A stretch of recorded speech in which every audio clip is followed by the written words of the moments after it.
And then the final one, sorry, I didn't realize, okay. So what to bring. As you know, omiyage, gifts from where you come from, are important.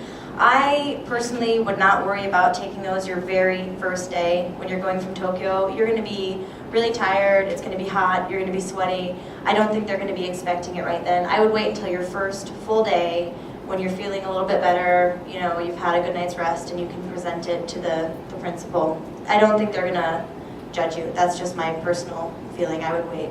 So I don't know if you guys have a different take on it, but that's what I did. All right. Daily life at work. Now, again, I was a CIR, so I was working in a government office, so my situation was a little bit different, but I feel fairly comfortable with a few things, which, first of all, punctuality. You know, always try and be there 10 minutes early, and sometimes earlier. My husband is nuts, I mean, although he married me, but he used to get there like half an hour early every day.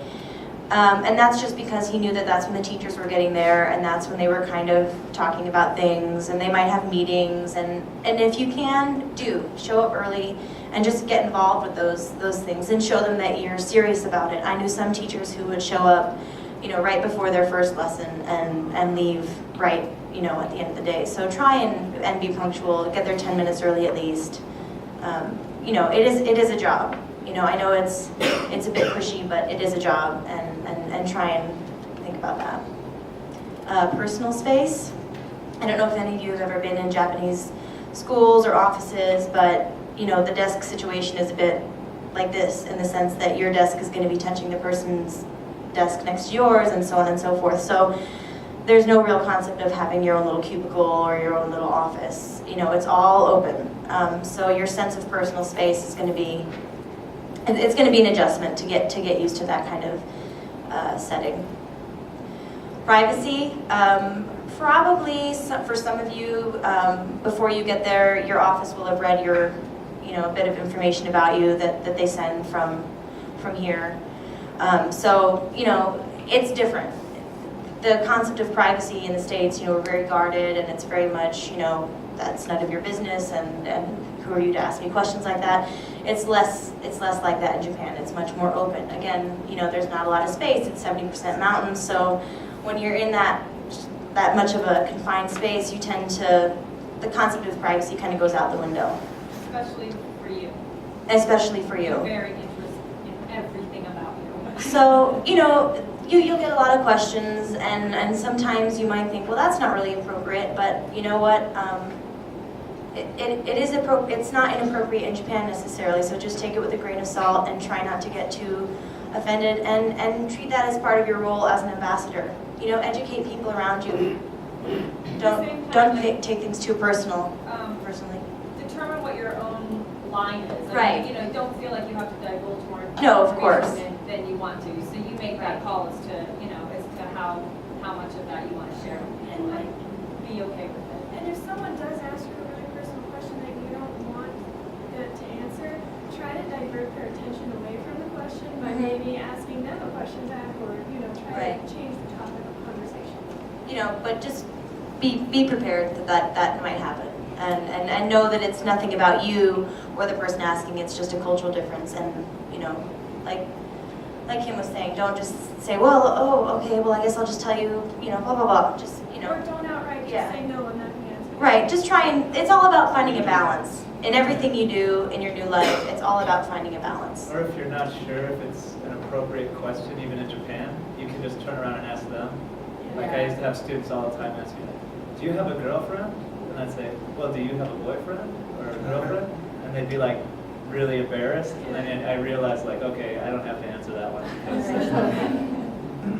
And then in terms of appearance, could you just flip the, sorry, I feel really bad like I'm telling you what to do. Hey, here's a new one.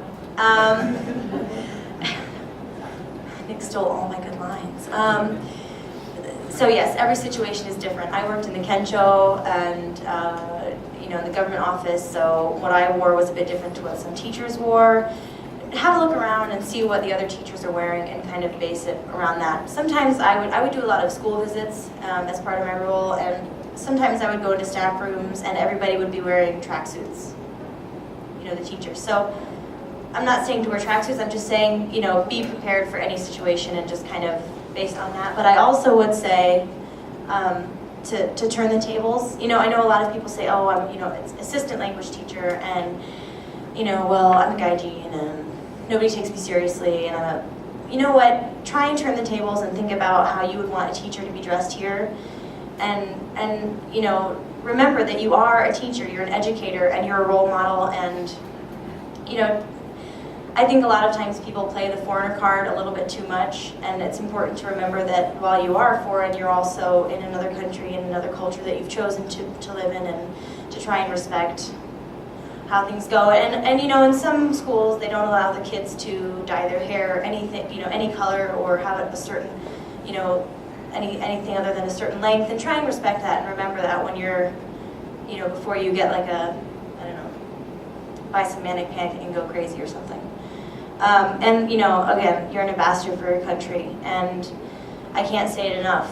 You know, especially when you're in the middle of nowhere, a lot of times you're going to be the first foreigner that some of these kids have met, and they will base everything about, not necessarily even just America, but all foreigners on how you act. No pressure. But you know, so just remember that, and through your daily life. Office etiquette.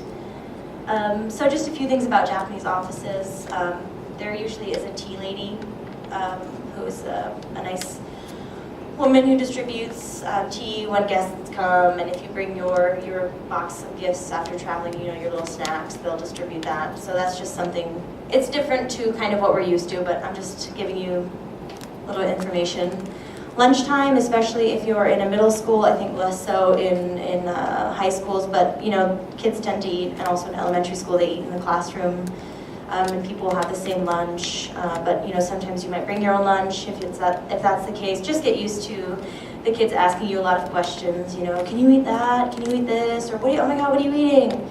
You know, it's again, it goes back to the privacy thing and the personal space. A lot of times the kids are going to be really curious and come up to you and just kind of, you have to get used to it, I guess. In between classes, we had one of our jets absolutely loved her Gmail. She was all about emailing people in between classes, going to the staff room and emailing. And as a result, all the schools in that county blocked all access to any email accounts. You know, so remember that you are a teacher, and I realize that sometimes you might have a lot of downtime, maybe you're not involved too much with the lesson planning, but try to use that time productively, use it to study Japanese, and try to remember that you're always a teacher even when you're not standing in front of your students. Because they will, you know, they will look at that, and they'll be watching you. After school, like Jessica was saying, there are a lot of activities, so try and really get involved if you can with some of those activities, whether that be, I don't know, there's usually an Eikaiwa club, I think. There might be some sports clubs, and you know, I would say if you can, try not to leave right after, you know, right at the bell. I mean, obviously you're going to have a social life and you're going to have things going on, but it would be great, and it's really great for the teachers to see that you are interested and you're taking initiative, because you know, again, in Japan it's all about the group, and that school is one of the groups. And you will see that they don't have custodians. You know, it's the students and the teachers that clean, and it's all about that group respecting where they meet. So try and show that you care about the group by getting involved with those activities. Yeah, that can be really big. Is when they have cleaning time, going out and cleaning with the students. It's a great opportunity for you to get to know the students better and to kind of become more a part of the group. And also with after-school activities and sports. If you get involved with that, it's a great way for you to interact with the students and the teachers. It's also can give you other benefits. Like I've never played tennis, but I used to just go and play tennis with the kids after school. And normally, probably most ALTs in the summer when there's no classes, they have to come to school and just sit there for 8 hours. I got to stay home because I stayed after school and played tennis with the kids. So. Not that you will, necessarily. And, you know, again, just saying the 5 o'clock time to go. I think, you know, again, every situation is different, but if you can, even if you're just staying for a little bit to do some of the cleaning, I think it really says a lot. And I would really, I think the thing is that, and I'll go into this a little bit later as well, but you know, Japanese tend to be a lot less confrontational than we are in the States.